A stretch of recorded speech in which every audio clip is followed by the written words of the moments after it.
Well, hello everybody and welcome to Robert's Train Set. And we start this number 10 update, the place we left it at number 9, which is this curious looking bit of wire sticking out the edge of my layout. Now the viewers who have seen from the beginning will know what this is all about. But if you haven't, please stay tuned to find out. So if you remember, I've marked out the layout of the track on the board with a pen, and here's a point, and obviously it needs to be changed. And as most of you I hope know, I'm not using point motors. I'm not using my hand like that because I don't like it, so I'm going to use a rod system to do it, like they do at model railway exhibitions a lot of the time, if you notice. So with the Dremel, and I'll show you the cutter, this little cutter seems to do quite a nice job of acting almost like a router cutter. And I tend to just drill a hole in the middle where I marked it, if you remember, and then just use this running just to do that, and it goes right the way through. At least one hopes it goes all the way through. But that can be remedied when I take it apart, the underside bit.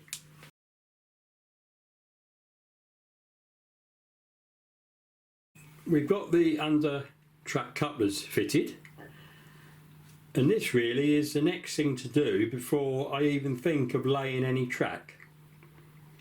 So for those of you that didn't know, this will be what will change the point. But it won't look like this. Instead, when I take the sleeve out, and this sleeve will be held in under the board with some hot glue, and that will poke out like that, and what we'll have is these handles, which I've sourced from my local pound shop, albeit they weren't a pound. Well, they are really, they're £1 each. And I hope this will work. Easy to get hold of. I'll probably paint them in with the same colour as this to blend in, and I'm hoping that will work quite well. So to get these to fit, there was a hole in it already for a bolt, so because these are obviously for drawers or doors. I've had to widen the hole and put some sleeve in, and then hopefully this will hold in well. Now if it doesn't, I can always put a bit of super glue on it, can't I? But I would like to leave it like this, so if I do need to get it off, I can do. So this is what I bought to do that, and as you can see, you get 2 in a pack and £2, or it was where I bought it from.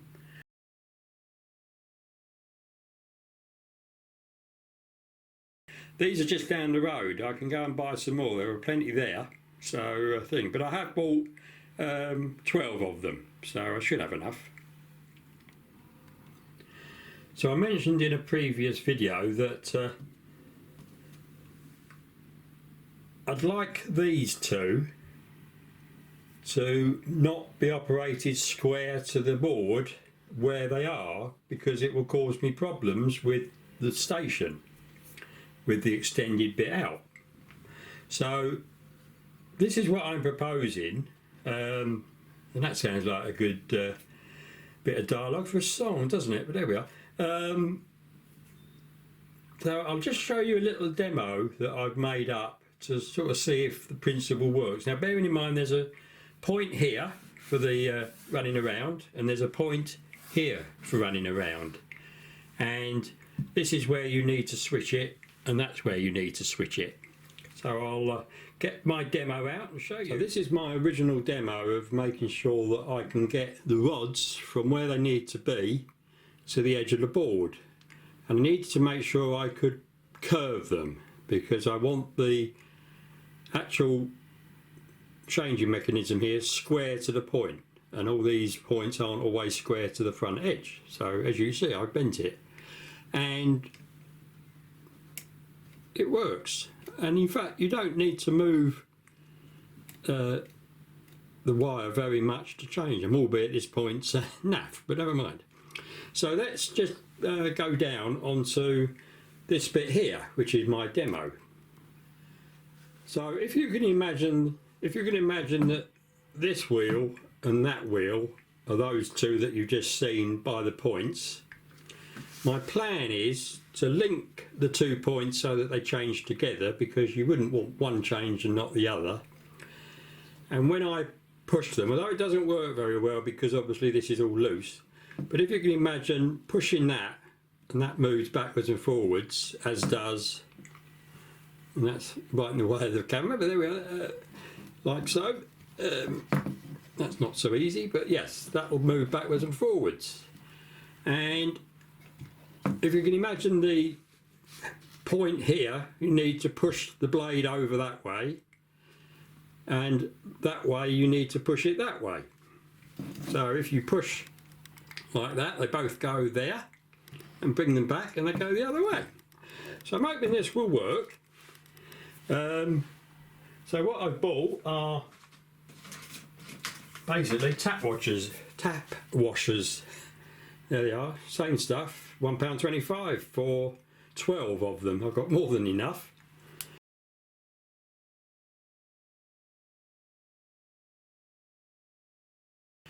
And I then needed to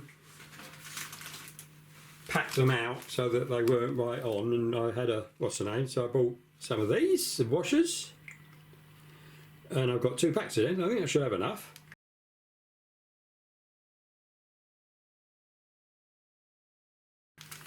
And then to make the pivot, if you remember, I bought some aluminium sections. So this is the round 4mm aluminium sections, which is that bit there.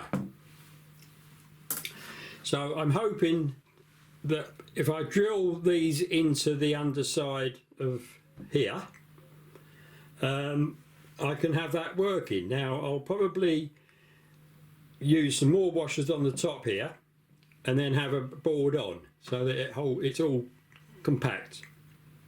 And I bought some small screws so that hopefully I can do that.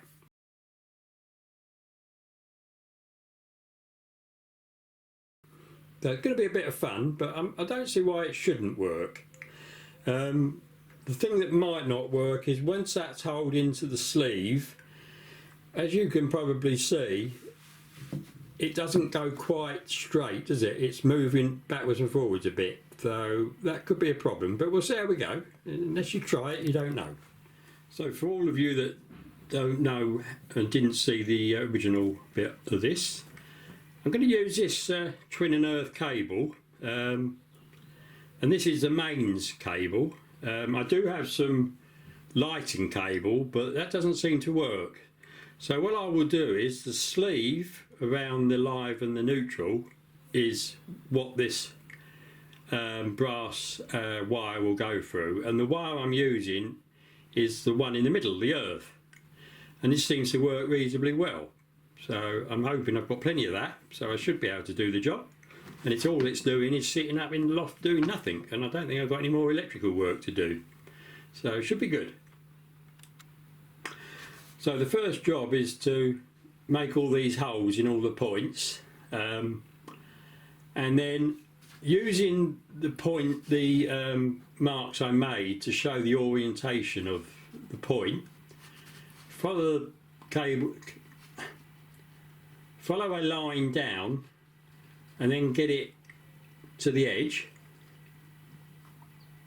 as we shoot off, and then drill the holes there, ready for where the operation will be taken place. And then when I tip this upside down, I'll sort of basically know where I'm trying to get to. So that's what we're going to do.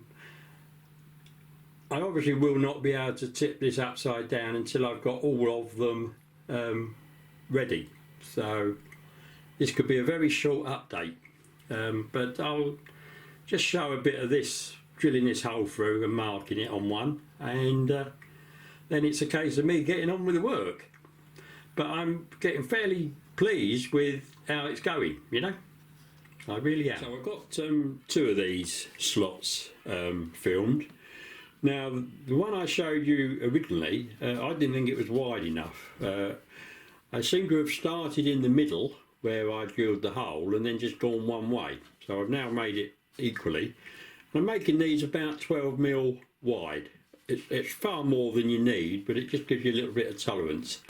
And I thought I'd go and get the points from the shed to actually see how it's working. And looking at it, it seems to be not bad at all.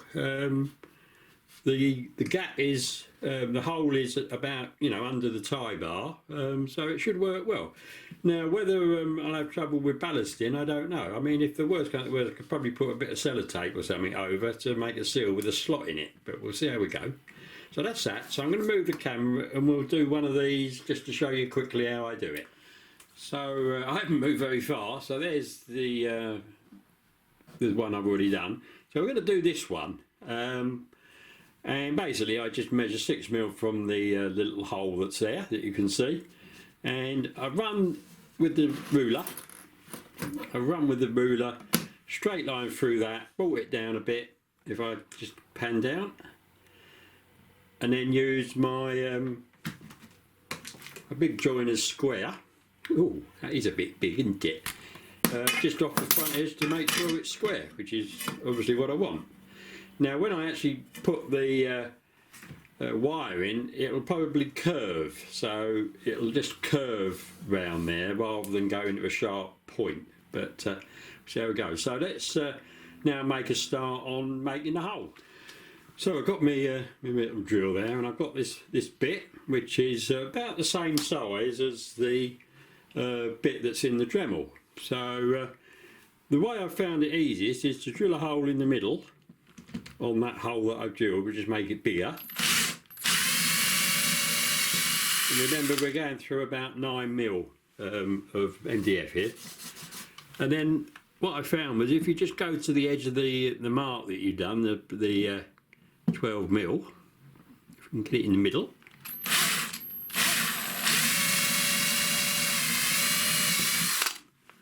And then the same on that one.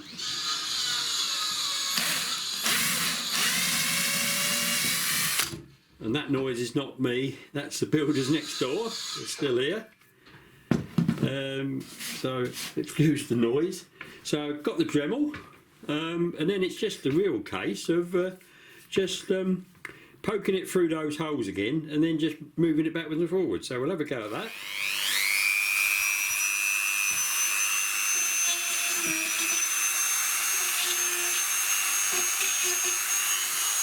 And I found the best way to do it is sort of like that.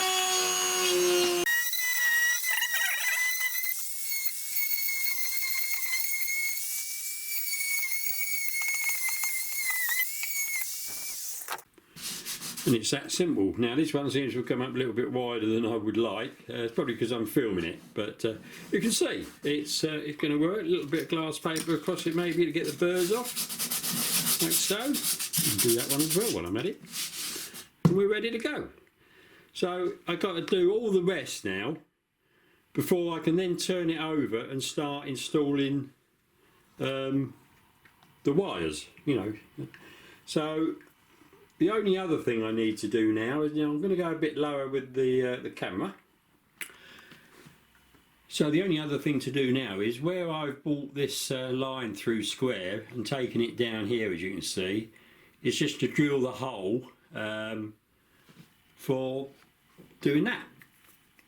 So I'll set my drill up and we'll just do that, and then it's ready. So I've used a bigger drill to do this because I don't want it tight onto this tubing, because that will then make the wire inside not as easy to pull. So that's why I've made a bigger hole than perhaps you might need.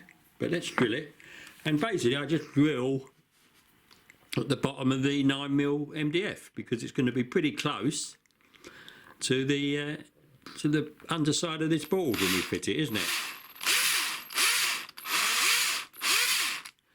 And then the easiest way, just to see if we're going reasonably square or parallel with the surface, is put a some straight edge over, and then you can actually see that it's fairly parallel.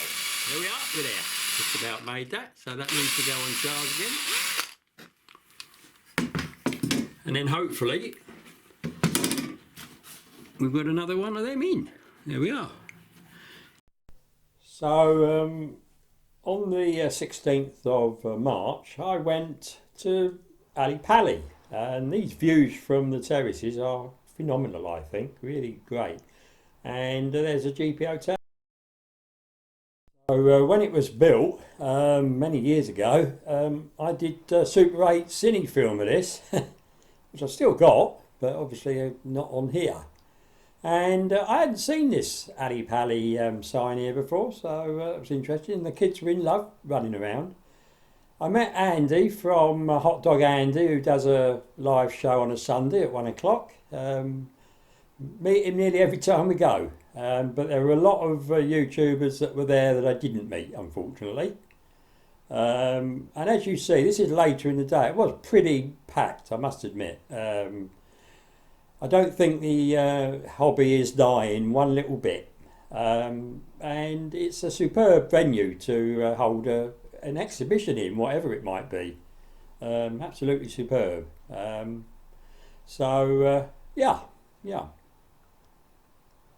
So this is the first one I saw, so please freeze this and read it. It was quite interesting, I must admit. It was indeed. So I'll just let you see a bit of footage I took of it.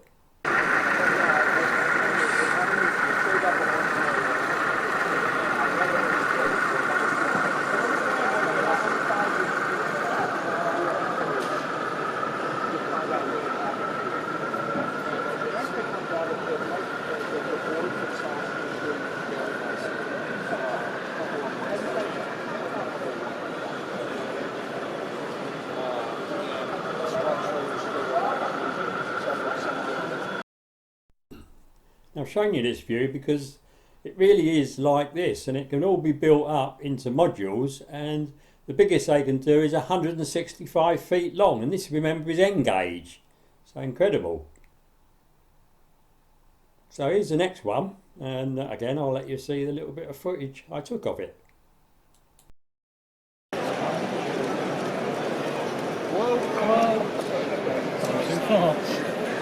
Can't do two things at once. Too low. That was halfway, wasn't the other?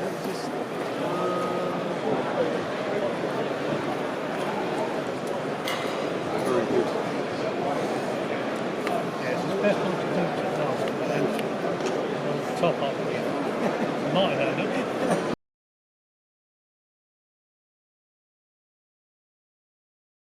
Get this one loaded. Well, I might as well finish my coffee while here. Get another one. It seems to take quite a while. So this was a nice little layout, and I was interested in it because I'm doing an end-to-end myself now, aren't I? So the next lot was the Royal Albert Bridge, which a few people have missed, I think, on their videos. And it is a superb model. Look at that. I mean, all scratch built, I would think. So, and again in N gauge, it would be huge, wouldn't it, in double O, and massive in O. But yeah, this really conveys what it's like down there, really. I mean, it is a true sort of picture of it, isn't it? So I'll show you a few of the locos running, and I was looking at how you disguise the, going through the portals at the end of the scenic displays. I thought this one was pretty good. This one.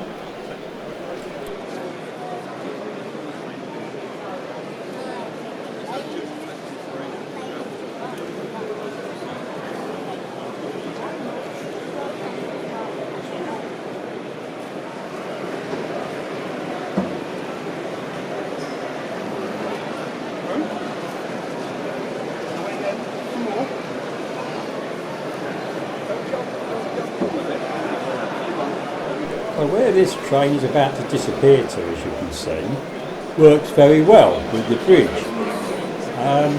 But the other end not so, as you can see. So I was looking to see if you can film and lose this sort of thing.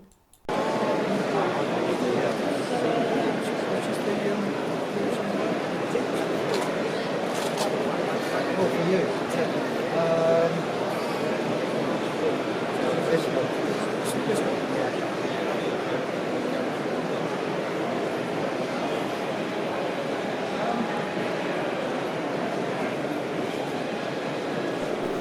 So filming the warship as it went through with the houses in the way, it did sort of alleviate it a bit. But the next one was, I think, perhaps even better. So getting the angles right on your filming can make a lot of difference to what you actually see, I think.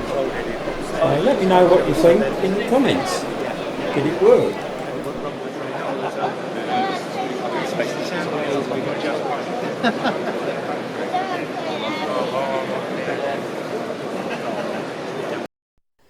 So as always, I took a picture of my trip for, so 164 miles, 48 mile an hour average, not too bad. So we're now going to see what I actually bought. So I got this bag from TMC, but I didn't actually buy anything from TMC, and it was full of buff, which is fair enough. It's a good way of getting their thing out. So I'm going to show you these sort of one-off as I go along, and whether I'll use this or not, I don't know. And these are the weathering prices that they put when they weather the things. These look quite nice, but you know, I've got the £10 bowl daypole ones. And yeah, I'm not in the market for one of these because I don't particularly weather, do I? And yeah, they will buy your stuff, obviously. So I picked up this from the Acura scale stand when I was speaking to Richard, and also these fine scale scanning that people were doing, I think, but they're not particularly cheap, I wouldn't say, would you? Especially colour ones. So when we get in, we get one of these, and inside it is the show floor plan, which, you know, is always useful. And as you can see, there was this double spread in the middle and then another bit for the other hall. What I was disappointed about was there was no information whatsoever on the layouts that you could see, which yeah, makes it hard if you're filming them. But yeah, there was a comprehensive lot of things to go. So I had two of these because I let somebody keep my other one, and I got another one. This reminded me of Tony Northeastern's layout, but it's actually not. It's Calling at York, which is a superb looking layout that's in that mag that we got for free. So these are the bits I bought. I bought these 4 brushes for 10 quid at those. I got the rail match, sleeper grind, because I'm going to need that, aren't I? And it, when you read the side of the tin, oh dear, never mind. And then I got the rail match light rust for the edge of the rails, but I thought it might be dark rust as well, so I also bought a dark rust one. So we'll see how we go with that. Not ever done this before, of course. And I bought the paints from Squire's Models, which was okay. So that was my complete acquisitions at the show. So this is at the house next door, and you can see they're now sorting out the back of the garden. And this was completely overgrown with brambles and everything. I've never actually seen this view in the 20 years I've lived here, because it was all grown up all grown over when I came. And it was getting increasingly worse and worse and worse. So I just did a bit of filming of him doing this. He was quite good at it, I must admit.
So I give them their due. They did clean it up a bit, not as well as it should have been, but it was cleaned up a bit, which wasn't bad.